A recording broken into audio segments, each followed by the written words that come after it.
All right, so we did a thing. See the turkeys in there? Yeah, we got 4 turkeys, and we're gonna count how many chickens. And we got some little guys in there, and some. Sorry if I made you dizzy.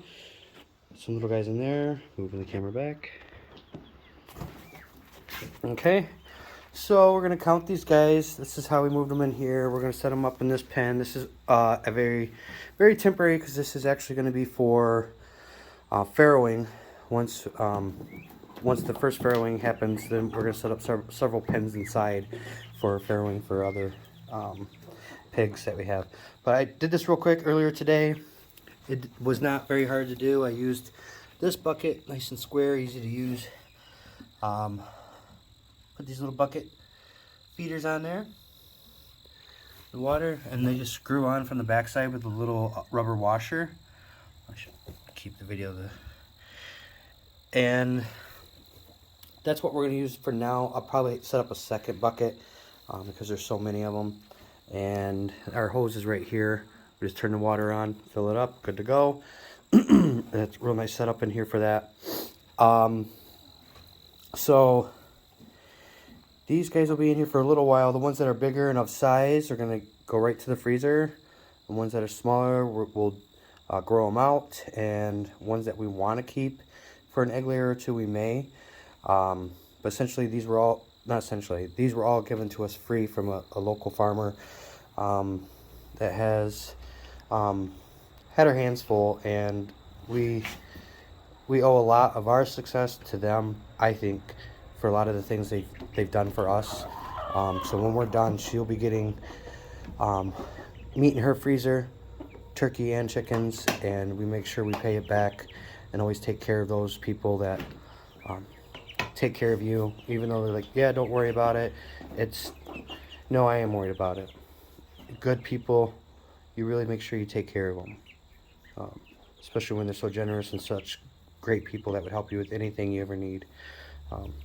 So we will give you the count and let you see them when they're all out. Different varieties and colors. There's some Batmans in there too. And yeah, we'll go with that.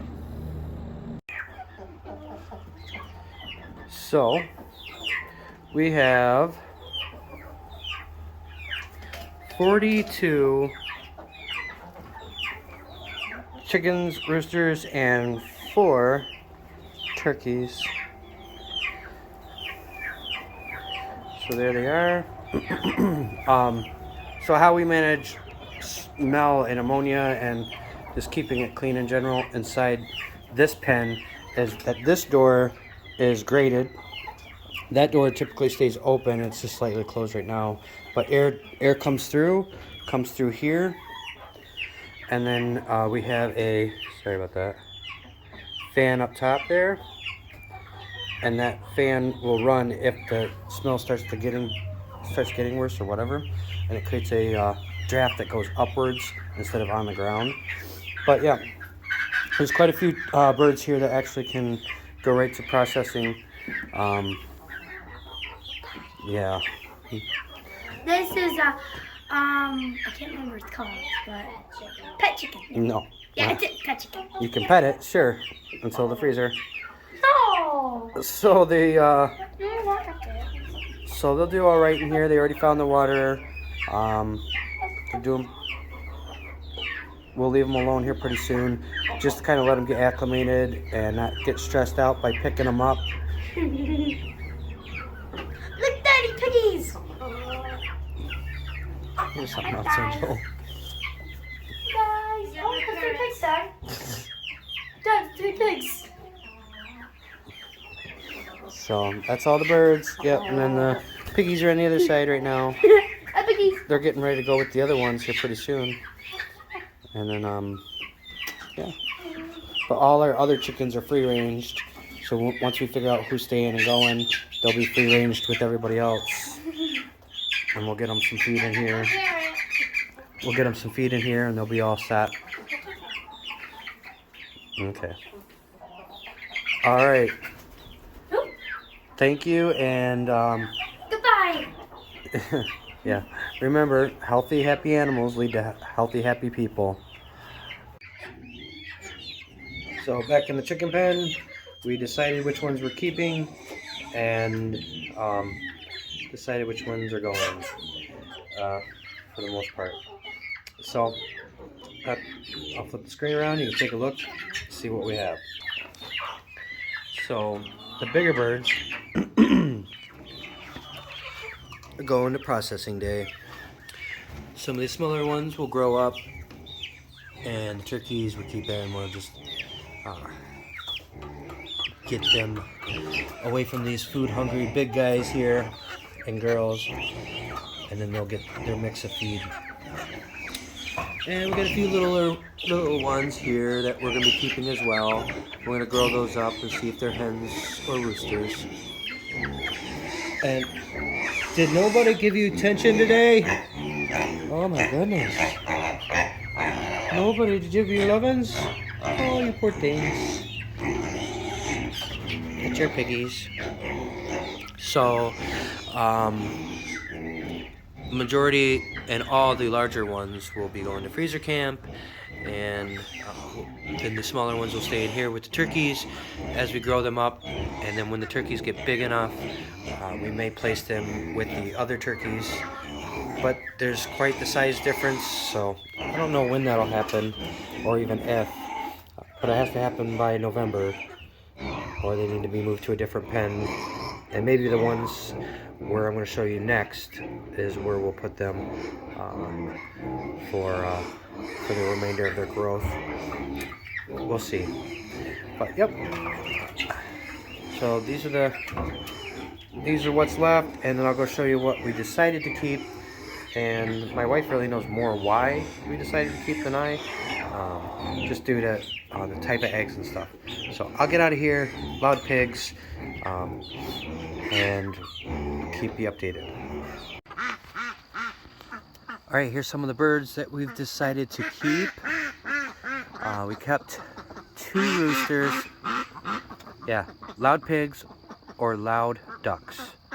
Both of them are pigs. Yeah. So we put some of our Batmans in here that we already had. Them 2 over there, right there. Those ones didn't really take to the rooster that we have. He has a pretty big flock. So we put our girls in with these girls and these roosters, and they've been getting along really well. So they have about 5 more days inside of here together, acclimated to each other, before we start letting them out to free range, as all our chickens do. But yeah, these are the pretty birds that we decided to keep. And those guys, they do pretty good. So we got some Easter egg layers and a couple other ones. My wife knows them really well, and the reason that she kept them and types for breed wise and just for different color eggs and hardiness and meat, as some of them will go broody and they'll take care of their own, which is really good. So that's different traits that we're looking for, and as we grow as a farm, we'll figure which ones are best for us and best for our growth as we keep going. But this is our temporary bird setup that we've had for a little while. We got a tarp on top of chicken wire, and that gives them shade throughout the whole day, and a nice dry spot to stay in too as well, even though they have inside of there to go in.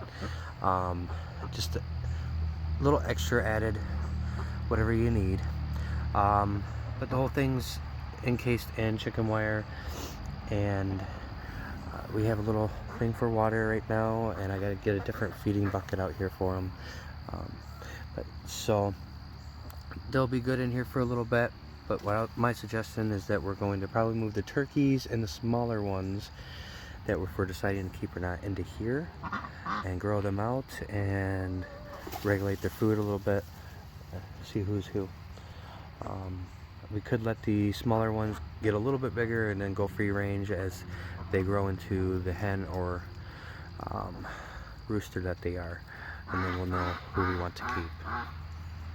But yep, we're just trying to keep this flock so they stick together, and then we have the other flock that they stick together really well, and they have their pecking order as far as highest hand to lowest. I didn't know they did all that. That's pretty cool.